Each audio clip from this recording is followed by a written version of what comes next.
5 साल की बेटी बाजार में गोलगप्पे खाने के लिए मचल गई। किस भाव से दिए भाई? पापा ने सवाल किया।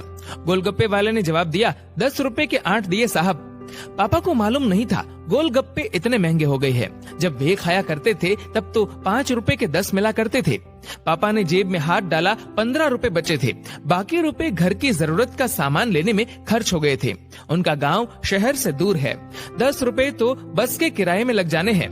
नहीं भाई, 5 रुपए में 10 दो तो ठीक है, वरना नहीं लेने। ये सुनकर बेटी ने मुंह फुला लिया और बोली, अरे अब चलो भी पापा, नहीं लेने इतने महंगे।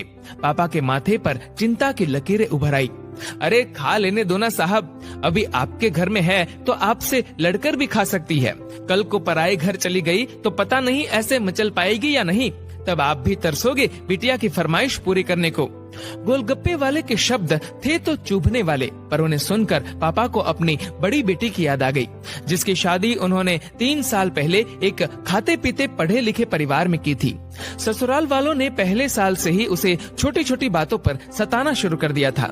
2 साल तक वह मुट्ठी भर भर के रुपए उनके मुंह में ठूसता रहा, पर उनका पेट बढ़ता ही चला गया और अंत में एक दिन सीढ़ियों से गिरकर बेटी की मौत की खबर ही मायके पहुंची। आज वह छटपटाता है कि उसकी वह बेटी फिर से उसके पास लौट आए और वह चुन चुन कर उसकी सारी अधूरी इच्छाएं पूरी कर दे, पर वह अच्छी तरह जानता है कि अब ये संभव नहीं है। दे दूं क्या बाबूजी? गोलगप्पे वाले की आवाज से पापा की तंद्रा टूटी। गोलगप्पे वाले से बोले, रुको भाई 2 मिनट। पास ही में किराने की दुकान थी जहां से उन्होंने घर के लिए जरूरत का सामान खरीदा था। वे तुरंत उस दुकान पर गए और खरीदी गई 5 किलो चीनी में से 1 किलो चीनी वापस की तो 40 रुपए जेब में बढ़ गए। फिर ठेले पर आकर पापा ने डबडबाई आंखें पोंछते हुए कहा, अब खिला दे भाई। हाँ, तीखा जरा कम डालना, मेरी बिटिया बहुत नाजुक है। ये सुनकर 5 वर्ष की गुड़िया जैसी बेटी की आंखों में चमक आ गई और उसने पापा का हाथ कसकर पकड़ लिया। जब तक बेटी हमारे घर है उसकी हर इच्छा जरूर पूरी करे, कोशिश करे उसे हर संभव खुशी देने की। क्या पता शादी के बाद उसकी कोई इच्छा पूरी हो पाए या ना हो पाए। ये बेटियां भी कितनी अजीब होती है। जब ससुराल में होती है तब मायके जाने को तरसती है, सोचती है कि घर जाकर माँ को ये बताऊंगी, पापा से ये मांगूंगी, बहन से ये कहूंगी, भाई को सबक सिखाऊंगी और मौज मस्ती करूंगी। लेकिन जब सच में मायके जाती है तो एकदम शांत हो जाती है, किसी से कुछ भी नहीं बोलती, बस माँ बाप भाई बहन से गले मिलती है, बहुत खुश होती है।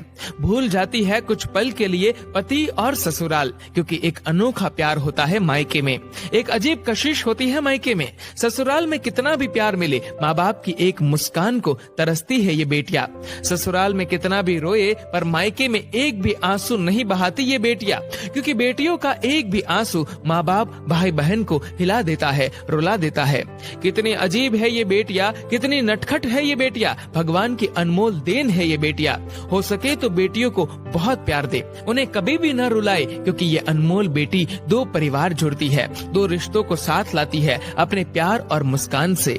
ईश्वर से प्रार्थना यही है कि सभी बेटियां खुश रहे हमेशा, भले ही वो मायके में हो या ससुराल में। खुशकिस्मत है वो लोग जो बेटी के बाप है, उन्हें भरपूर प्यार दे, दुलार करे, और यही व्यवहार अपनी पत्नी के साथ भी करे, क्योंकि वो भी किसी की बेटी है जो अपने माँ बाप का घर छोड़कर आपके साथ पूरी जिंदगी बिताने आई है।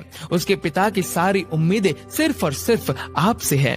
दोस्तों, इस वीडियो को लेकर आपकी क्या राय है नीचे कमेंट करके जरूर बताएगा, और अगर आपको ये वीडियो अच्छा लगा हो तो इस वीडियो को लाइक करेगा, शेयर करेगा ज्यादा से ज्यादा लोगों तक, और ऐसे ही और भी इंस्पिरेशनल वीडियोस के लिए सब्सक्राइब करें हमारे यूट्यूब चैनल को और फेसबुक पर फॉलो करें हमारे पेज को। धन्यवाद।